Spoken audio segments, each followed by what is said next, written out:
ฐานิสตอรี่นำเสนอจันทราสดงตอนอดีตของเขาบท10เซียวหลินมีนิสัยไม่ชอบโอ้อวดดังนั้นงานเลี้ยงวันคล้ายของเขาจึงมิอาจกล่าวได้ว่าสนุกครื้นเครงมากนักหลังจากนางรำขึ้นยกพื้นมาบรรเลงดนตรีและได้รำแล้วก็เหลือเพียงการทักทายปราศัยระหว่างขุนนางใหญ่เท่านั้นเวลานี้เองมีบุรุษที่หัวเราะฮ่าเสียงดังผู้หนึ่งเดินเข้ามาขายผู้สวมชุดขาวครอบเกี้ยวหยกเอวประดับหยกสีใสกระจ่างชิ้นหนึ่งวันเกิดน้องหกข้ามาช้าหวังว่าน้องหกจะไม่ถือโทษแม้เขาจะยิ้มอยู่แต่ดวงตากลับมิใช่เช่นนั้นเซียวหลินนั่งอยู่ตรงตำแหน่งประธานใบหน้าที่เดิมทีสุภาพอ่อนโยนเห็นเขาแล้วกลับเย็นชาขึ้นหลายส่วนเซียวหลินลุกขึ้นพี่สี่ที่แท้เป็นเจ้าอ๋องหลีซูซูรอบพิจารณาเจ้าอ๋องผู้นี้ฝีเท้าเขาล่องลอยเล็กน้อยก้นบึ้งดวงตาสะท้อนสีเขียวเข้มจางๆแววตาคมกริบมองปราดเดียวก็รู้ว่าเป็นบุคคลที่ไม่น่าคบหาฐานะของเจ้าอ๋องเองก็ไม่ธรรมดามารดาเขาเป็นกุ้ยเฟยที่ฮ่องเต้โปรดปรานที่สุดอำนาจฝั่งมารดาของกุ้ยเฟยแข็งแกร่งการแย่งชิงบัลลังก์ในอนาคตนั้นเขาเป็นศัตรูที่ไร้กาจที่สุดของเซียวหลินเจ้าอ๋องเซียวเซินนั่งลงตรงตำแหน่งประธานอีกที่เขารีตาน้อยๆสายตาหยุดที่ร่างของยี่ปิงฉางชายารองฉางไม่พบกันหลายวันฉะไหนเจ้าจึงดูเปราะบางน่าสงสารกว่าเดิมดวงหน้าเล็กซีดขาวเช่นนี้ชวนให้คนเห็นแล้วยิ่งอยากทนุถนอมหรือว่าน้องหกดูแลเจ้าไม่ดีถ้อยวจีของเขาเจอแววรอสายตากลับวงเวียนอยู่บริเวณลำคอและปกเสื้อของยี่ปิงฉางอย่างไม่ประสงค์ดียี่ปิงฉางเบนสายตาไปทางอื่นอย่างอึดอัดวางคิ้วฉายความไม่พอใจจางๆทว่านางยังมีมารยาทเต็มเปี่ยมลุกขึ้นคารวะเจ้าอ๋องอย่าได้เอาข้ามาล้อเล่นเลยเจ้าอ๋องยกริมฝีปากขึ้นสายตาประหนึ่งเหี่ยวยังคงจ้องมองยี่ปิงฉางเซียวหลินใบหน้าบึ้งตึงแล้วเขากระแทกจอกสุราอย่างแรงพี่สี่เรื่องภายในครอบครัวข้าไม่รบกวนพี่สี่เป็นกังวลเจ้าอ๋องดอดลิ้นเห็นเซียวหลินที่เปรียบดังเทพเซียนโมโหกลับมิกล้าหยอกเย้าต่อน้องหกผู้นี้จิตใจกว้างขวางไม่ล่วงเกินเขายังนับว่าดีหากล่วงเกินเข้าแล้วย่อมไม่มีจุดจบที่ดีแน่เขาเลื่อนสายตาออกไปนึกอะไรได้จึงหันมามองสกุลเย่ทางนี้ด้วยความสนใจคุณหนูสามสกุลเย่ก็อยู่ด้วยหรือเจ้าอ๋องเห็นลิซูซูแล้วความสนใจถูกจุดขึ้นในดวงตาหลายส่วนความทรงจำของเขาที่มีต่อคุณหนูสามผู้นี้หยุดอยู่แค่ในอดีตแม่นางน้อยผู้หนึ่งที่ไร้กาจเอาแต่ใจจิตใจชั่วร้ายดูจอสพิษทว่าคุณสามสกุลเย่ในวันนี้หว่างคิ้วแต้มหัวเตี้ยนร้อนแรงจุดหนึ่งกลับดูมีเสน่ห์ไปอีกแบบหากบอกว่าคุณหนูใหญ่สกุลเย่เป็นปทุมมาที่บานสะพรั่งงดงามคุณหนูสามผู้นี้ก็เป็นนกสาวเย้าแรกพลีบานดารุณีน้อยที่เพิ่งจะโตเป็นสาวทั้งไม่ประสาและเย้ายวนแม่นางทั้งสองของสกุลเย่รูปโฉมไม่เลวจริงๆหลีซูซูที่ยามนี้นั่งกินแตงอยู่คิดไม่ถึงจริงๆว่าสุดท้ายเจ้าอ๋องผู้นี้กลับเบนความสนใจมาที่ตนสายตาเขาให้ความรู้สึกที่ชวนให้คนไม่สบายตัวหลีซูซูสุขุมที่เดียวนางพูดกับเจ้าอ๋องว่าข้าน้อยขอคารวะเจ้าอ๋องจากนั้นนางหลบไปอยู่ข้างหลังฐานไถจิ้นเหมือนจะแกล้งเขา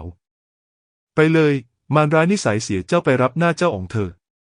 ฐานไถจิ้นมองเด็กสาวข้างหลังอย่างตกตะลึงนางมองตอบเขาด้วยสีหน้าจริงจัง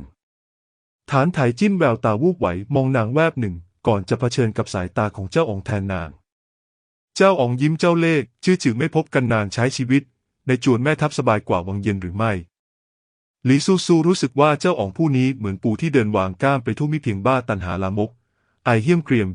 ยังรุนแรงจับใครได้เป็นต้องเน็บแนม2-3 คำตั้งแต่เขาปรากฏตัวบรรยากาศในงานเลี้ยงก็เปลี่ยนไปหมดฐานไถจิ้นเอ่ยตอบขอบคุณเจ้าอ๋องที่เป็นห่วงจวนแม่ทัพดีมากเช่นนั้นก็ดีข้าคิดถึงเพื่อนเล่นวัยเยาว์อย่างชื่อจื่อมากเชียวล่ะเจ้าอ๋องเลิกอาพรแยกขาออกจากกันเล็กน้อยสีหน้าแฝงแววย้อหยันดูแคลนฐานไถจิ้นผงกศีรษะหน้าไม่เปลี่ยนสีคารวะสุราเจ้าอ๋องหนึ่งจอกเจ้าอ๋องเลิกคิ้วรู้สึกประหลาดใจมาก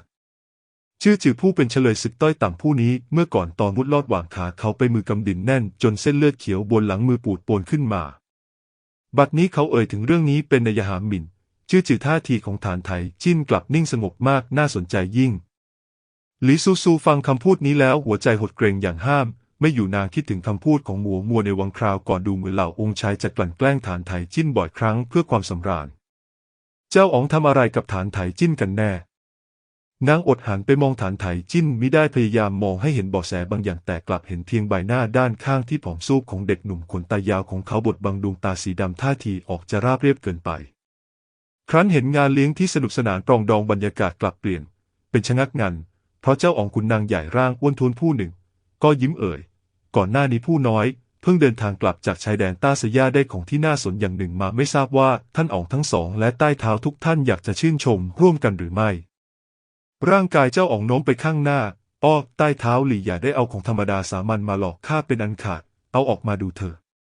ใต้เท้าหลี่ยิ้มตอบผู้น้อยมิกล้าจากนั้นเขาปรบมือบ่าวรับใช้ก็แบกวัตถุชิ้นใหญ่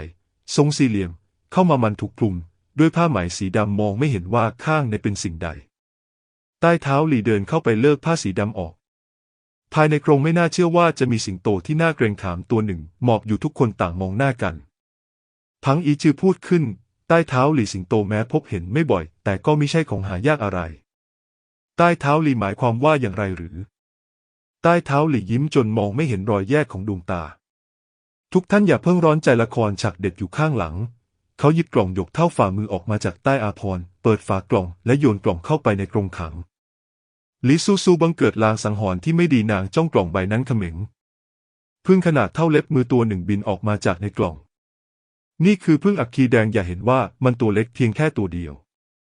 สิงโตก็มิใช่คู่ต่อสู้ของมันแล้วเพิ่งจะขาดคำสิงโตลุกขึ้นยืนอย่างระแวดระวังพึ่งที่มีสีแดงเพลิงตลอดทั้งตัวถึงขั้นทะลวงเข้าไปในหูของสิงโตเริ่มกระแทกกรงอย่างคลุ้มคลั่ง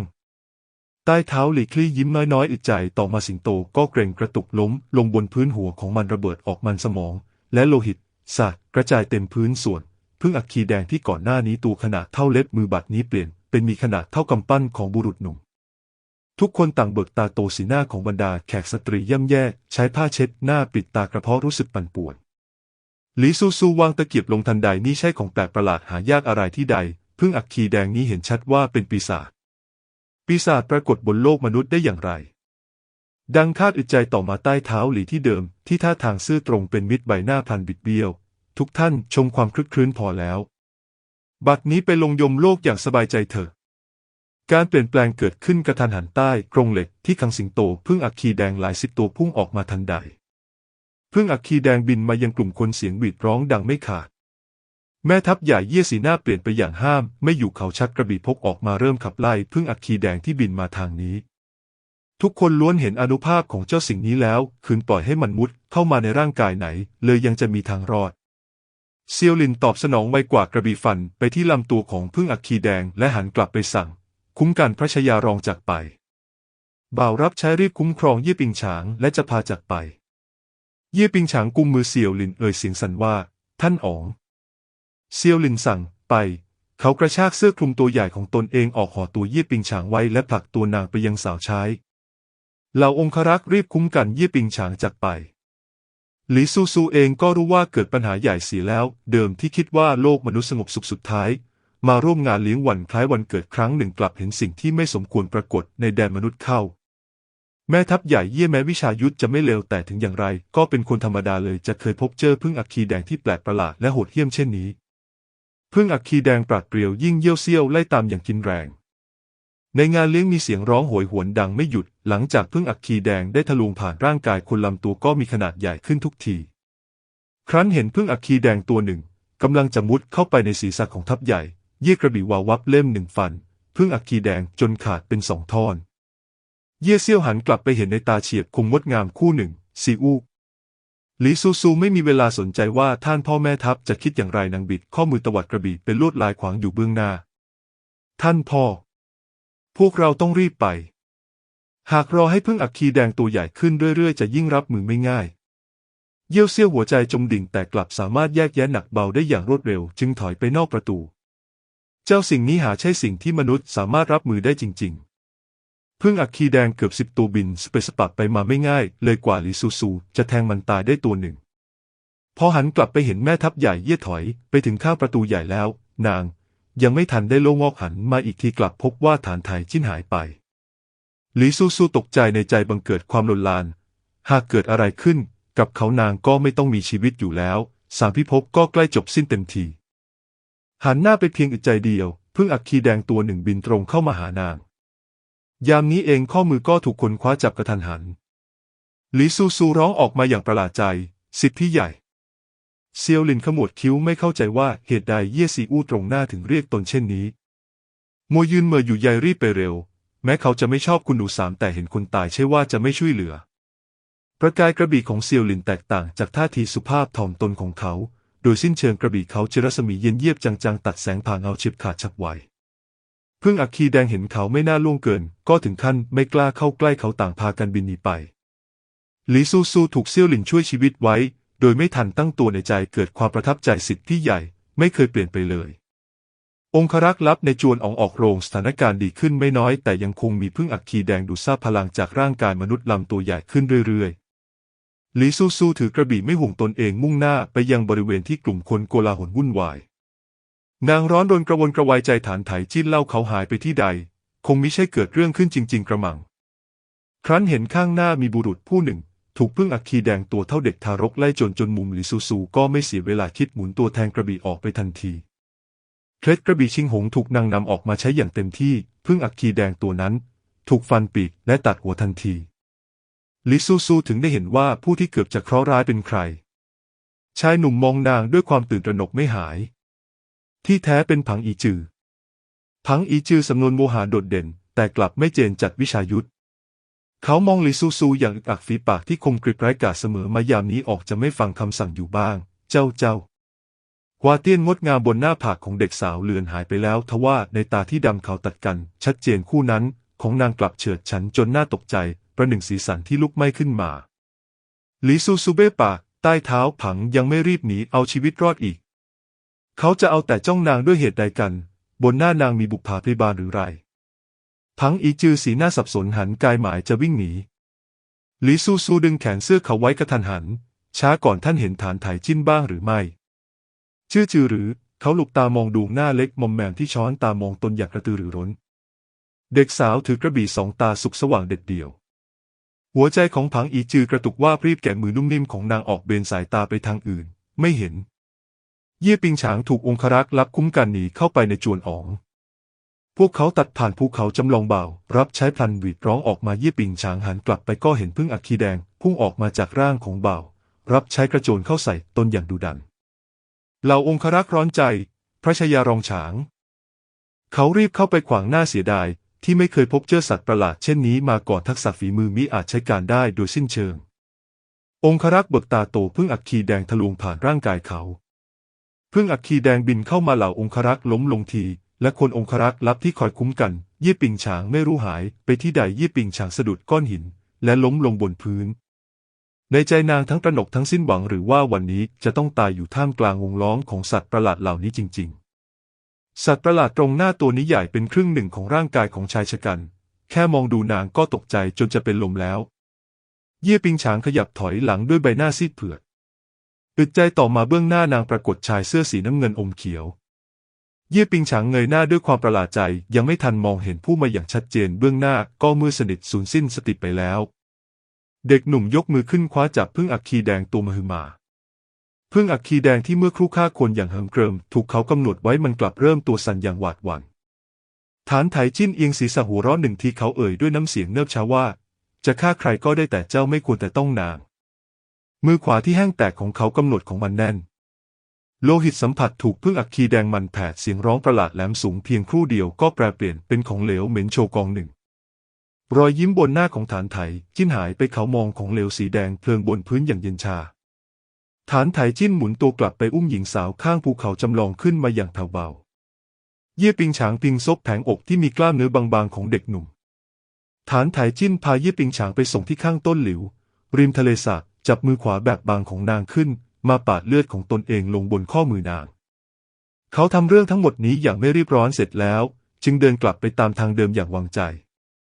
บางทีเขาควรจะกลับไปดูว่าเจ้าอ๋องยังอยู่หรือไม่เจ้าอ๋องคิดถึงความอบอุ่นในวัยเยาว์มิใช่หรือเขายินดีช่วยเหลือท่านอ๋องผู้นี้หวนระลึกถึงความรู้สึกของตนในอดีตส่วนเย่ซีอู้เขาคิดอย่างเฉยชาภายใต้สถานการณ์เช่นนั้นบางทีนางอาจตายไปแล้วกระมังฐานไถจิ้นเดินผ่านกลุ่มคนที่หนีเอาชีวิตรอดอย่างลนลานในอดีตเขาต้องก้มหน้าหลุกตาด้วยท่าทางขลาดกลัวบัดนี้ถึงตาบุคคลสูงส่งเหล่านี้สีหน้าตื่นล้นวิ่งหนีกันจ้าละหวันบ้างยามเห็นขุนนางผู้หนึ่งผลักหูหญินของตนไปยังพึ่งอัคคีแดงเขาอดแค้นหัวเราะมิได้จะมีประโยชน์อันใดเล่าไม่ผิดจากที่คิดพึ่งอัคคีแดงสังหารยุนหูนที่ตื่นตระหนกแล้วภายในเวลาไม่กี่อึดใจก็ฆ่าขุนนางผู้นั้นด้วย ฐานไถจิ้นยืนพิงเสาสีแดงที่รองรับคานมองนรกบนแดนมนุษย์แห่งนี้กลิ่นคาวโลหิตแผ่กระจายไปกลางอากาศทำให้เขารีตาลงอย่างเบิกบานใจกลิ่นคาวเข้มข้นกำซาบเข้าไปในปอดเขาไอสำลักสองที่แนวโค้งตรงมุมปากกลับยกสูงฐานไถจิ้นมองผ่านเงาไม้เห็นชายหนุ่มในอาภรณ์สีฟ้าครามถือกระบี่คุ้มกันกลุ่มคนออกจากจวนอ๋องอย่างไม่รู้จักเหน็ดเหนื่อยเซวินอ๋องในใจของฐานไถจิ้นมีความคิดว่าผ่านไปมากมายทว่าครู่ถัดมารอยยิ้มมุมปากของเขาชะงักให้อย่างไรฐานไถจิ้นก็คิดไม่ถึงว่าเด็กสาวที่เขาคิดว่าถูกฆ่าตายไปนานแล้วจะปรากฏตัวไม่ห่างออกไปเส้นผมของนางแผ่สยายหวาเตียนบนหน้าผากเลือนรางสิ้นดวงหน้าเล็กๆถึงขั้นเปื้อนสีแดงสดหลายริ้วแปลกเหลือเกินดูแล้วกลับไม่อเนจอนาถแม้แต่น้อยแม้จะอยู่ท่ามกลางกลุ่มคนที่ส่งเสียงจอแจมองปราดเดียวกลับสามารถเห็นตัวตนของนางได้เด็กสาวถือกระบี่ประกายกระบี่สะท้อนแสงแดดแสงสว่างนั้นเจิดจ้าอบอุ่นจนโลกใจคนนางเดินไปพลางช่วยเหลือคนไปพลางเขาได้ยินนางถามคนที่ช่วยไว้อย่างร้อนรนเจ้าเห็นฐานไถจิ้นบ้างหรือไม่ขุนนางใหญ่สายหน้ายิกนางช่วยเหลือคนหลายคนอย่างต่อเนื่องทุกคนต่างโบกมือปฏิเสธฐานไถจิ้นมองนางอย่างเย็นชานิ้วมือเขาที่เคยสัมผัสนางเกิดความรู้สึกแปลกประหลาดขึ้นอีกครั้งทั้งคันทั้งเจ็บเด็กหนุ่มหอบหายใจที่กระชั้นยกเท้าขึ้นเหยียบพึ่งอัคคีแดงตัวหนึ่งที่กำลังฆ่าคนไปฆ่านางเสียฐานไถจิ้นสั่งก่อนจะจากกันถ้าชอบก็ฝากกดติดตามฐานิชสตอรี่กดซับกดกระดิ่งเพื่อไม่ให้พลาดคลิปถัดไป